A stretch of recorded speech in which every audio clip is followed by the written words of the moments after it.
All right, Capricorns, welcome to your weekly Sidereal Astrology forecast. This is going to be for December 7th through the 13th.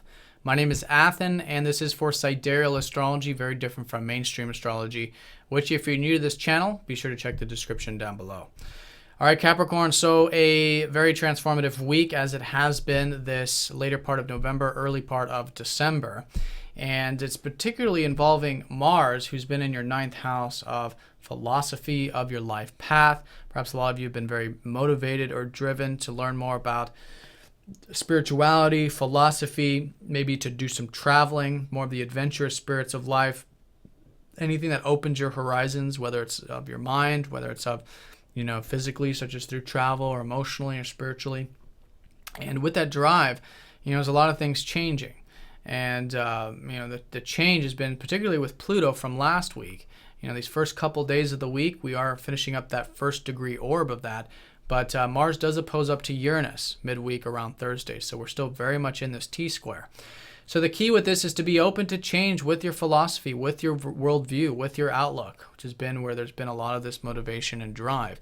And also in regards to group stuff, community things, or anything in that organizational level, as well as with home, family, your roots, things like that.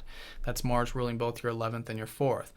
So the more open we are to change with those particular areas, then the more in tandem we are with this transit, because Pluto's about elimination. It's about getting rid of old things that are no longer serving us with those areas so that we can have more space and more freedom and liberation in our life. And speaking of liberation, to some degree, all of us will be feeling this, wanting to break free, wanting to free ourselves from anything limiting. That's going to be Uranus opposing up to Mars, particularly around that Thursday. So the key with that is to listen to it. There's something there. It's something that's, calling you to free up your mind, free up the daily stuff, maybe the correspondence, maybe the communications, maybe the social energies, how you can free that up so you can free, be yourself, convey yourself, express yourself, maybe socially easier. So some things to listen to with that. And it's important to watch going to any extremes with it. So listen to it, keep it nice and grounded, nice and balanced, and bring that into your worldview, your philosophy, and anything else that you are actively working on right now involving that ninth house. So that's going to be the T-square, very important. And like I said, the more open we are to change, the better, or the more in tandem we are with it. And it's all pointing towards this Pluto. The focal point has been Pluto. So it's about transformation with your spirituality, with rest, with relaxation, with your connection to God. These kinds of things that is creating liberation through non-attachment and through making change there. That's where it's really important to be open to change. But specifically the home, specifically the emotional body, your roots, your health, maybe even, and anything involving your dreams, your wishes, your group stuff, organizational stuff as well. These are all areas associated with Mars for you. So that's going to be the key of the week, as well as a new moon taking place in your 11th house. So there are new things, especially around Friday and onward, starting to get planted. Those seeds are being planted around your dreams, your hopes, your wishes, the organizational stuff, your groups, community things. That's where the new moon is going to be. So planting seeds with that, it's not really an okay go time. It's a reflective time. It's a good time to recede and do that reflection.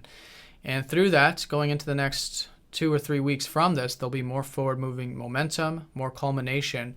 And in the next 6 months in particular, you could find that what you plant in regards to these 11th house matters could certainly blossom in the next 6 months. But with this week, it's a good time to be malleable, be open to change and to, set new intentions.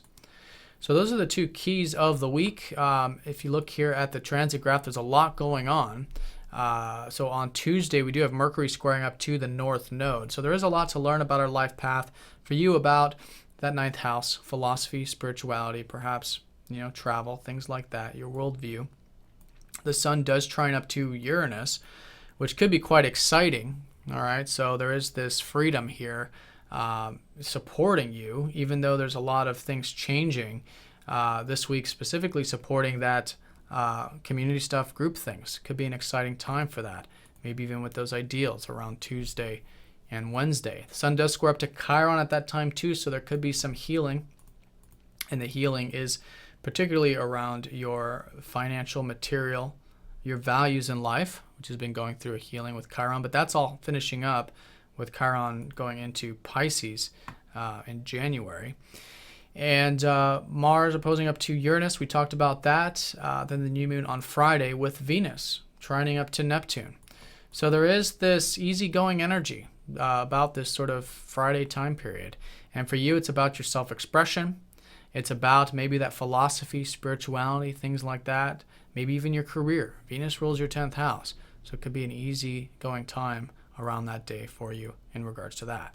So that's pretty much it. The week ends with the sun squaring up to Jupiter. I'll talk more about that next week. So with all this expansion, with the deeper aspects of life, keeping it nice and grounded, but still expanding upon opening up, getting deeper with things. That's been a lot to learn about that lately with Jupiter in that 8th. But the key of the week is new beginnings around hopes, wishes, dreams, community stuff, organizations. It's a great time to plant new seeds with that. I think a lot of you might be starting to think more about spirituality this middle part of the week with Mercury shifting into Sag. Maybe the importance of rest, relaxation, your connection to God, things like that. And this is a good time to listen to your dreams also. Could be a very intuitive time with Mercury in that 12th. That'll be shifting midweek.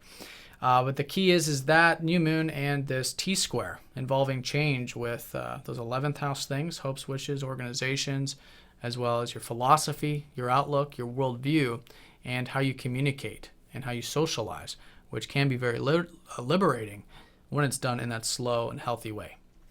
All right, Capricorn, so have a great week. Thanks for watching, and I'll see you guys all next time. Take care.